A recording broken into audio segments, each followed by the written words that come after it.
Hello ladies and gentlemen, it's Mike here at Gamefromscratch, and I hate doing these videos because they're always about people losing their jobs, and there's been more changes over at Unity. Unity seem to be getting back on the right track, so it's a shame to hear that more people are apparently being laid off. Now, I got sent this article earlier today from 80LV. They're generally a very reliable source, but this one kind of made me a little hesitant just because of the way the original article was worded. There was a lot of like hearsay or lack of details or numbers. There were layoffs, but we didn't know if it was, a handful of people or if it was hundreds of people or if it was thousands of people. And honestly, we still don't actually know. But we did get enough more details and also some details of where Unity is going with a follow-up that made this much more worthy of talking about. So early on, we had some people at Unity posting to socials basically saying, after nearly 5 years at Unity, I'm saddened to share that I am part of the recent layoffs. Although this is a difficult moment, I'm extremely indebted for the experience, opportunities, and amazing colleagues I've had at the privilege to work with over the years. Thank you, folks. Some of you will always remain in my top tier of people you must meet in a grateful life. And then we have another person who got laid off. Today, another wave of mass layoffs hit Unity. It has been nearly 3 years now, and I have stopped counting the waves. When I was still at Unity, with every wave of layoffs, I would wonder, am I going to be the one this time? Am I good enough to stay? Am I disposable enough to leave? In the end, the waves never hit me. I resigned because Unity I had loved so much. The company I had moved countries for, it no longer existed. Unity had grown and become 7 times as large as when I joined. It had been through an IPO, a merger with IronSource, which is going to be very relevant in a minute, and had acquired so many companies. Unity was chasing verticals and 2-digit growth. Unity has changed, and in nearly 5 years, I had changed too. So there wasn't really much more than that. A couple of other artists also post about the Unity layoffs happening and impacting them.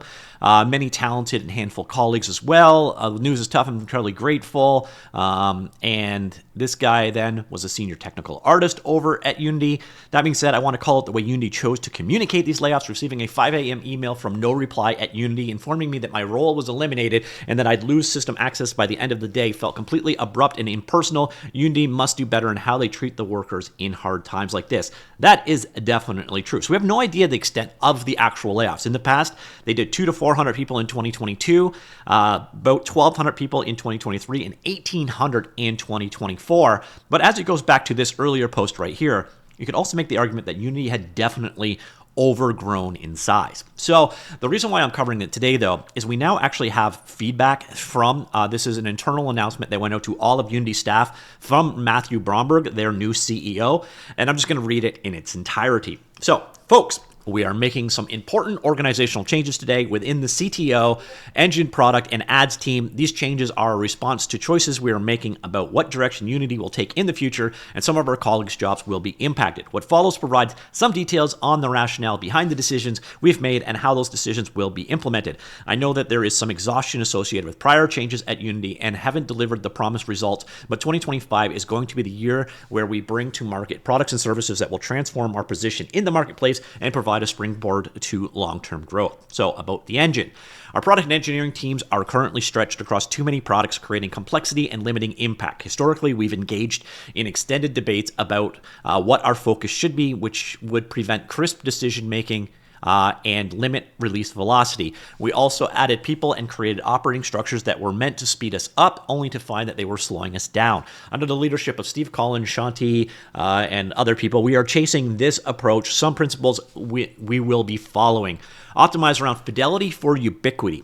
This is interesting, actually. While we always try to enable the best quality graphics we can, our primary directive is to help customers reach the widest possible audience across platforms and devices. So I think it's like chasing the AAA graphics and motion detail and all that is being de-emphasized. At least that's how I read that.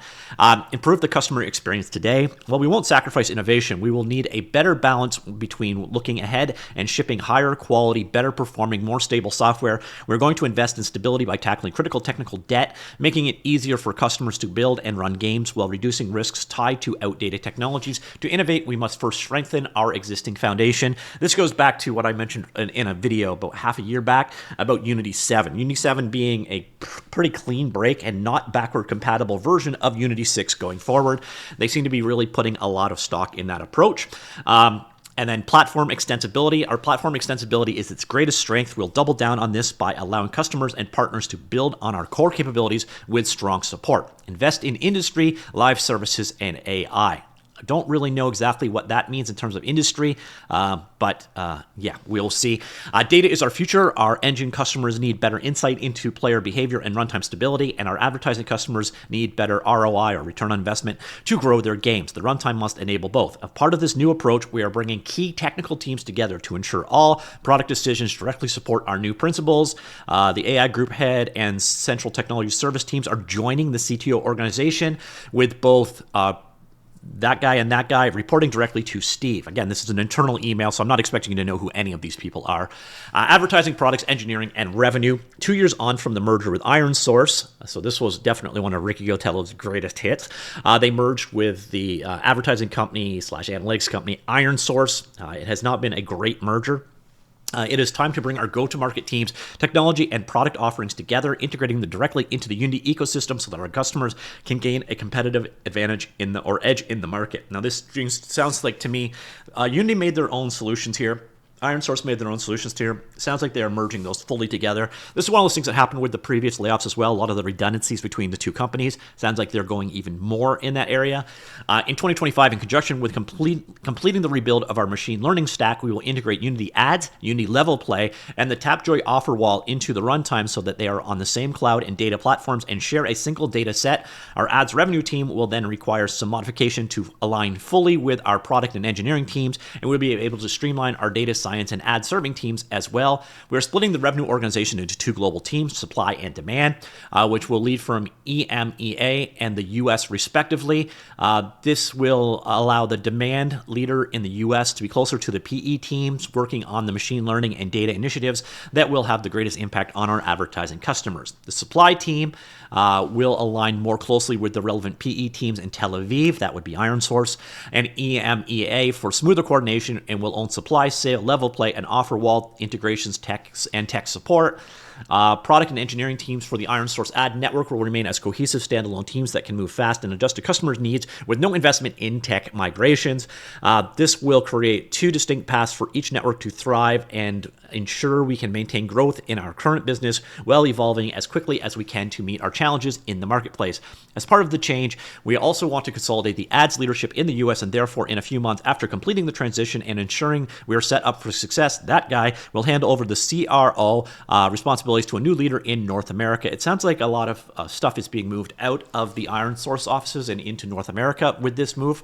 Nadav wears many hats at Unity, leader of the ads revenue org, GM of Supersonic, another company that Unity bought, and the leader of the Tel Aviv site. I want to extend my deepest gratitude for him for his leadership, dedication, and the amazing job he's done leading our Tel Aviv office. I'm very grateful for his partnership.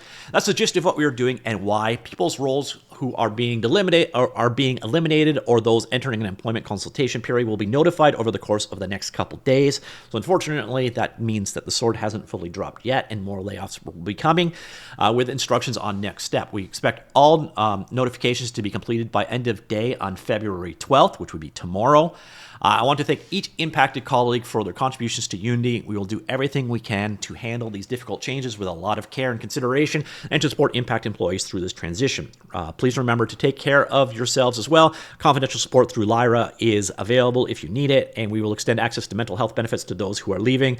If you have questions or concerns, please don't hesitate to reach out to your manager, blah, blah, blah, blah, blah, blah, blah. And sharing more at the 2025 strategy in town halls in Montreal, Tel Aviv, Copenhagen, Seoul, Tokyo, and San Francisco. We'll be able to answer your questions. I've been in this environment before where layoffs were happening, and having the sword of Damocles hanging over your head, it is brutal. I'd kind of hope that this was behind Unity, but it sounds like it's not quite. Now, most of the alignment stuff, it sounds internal. It sounds like making for a more svelte company. And then again, the interesting thing here is the optimize around fidelity for ubiquity is kind of, I don't exactly know how to read that, but it does sound like a de-emphasis away from the AAA crowd and trying to make a game engine that is just more generally useful to everybody. And that's about the only technical aspect of this. Again, a dark move at Unity, and this sadly is one of those things that comes when you are a publicly traded company. It's just the nature of the beast.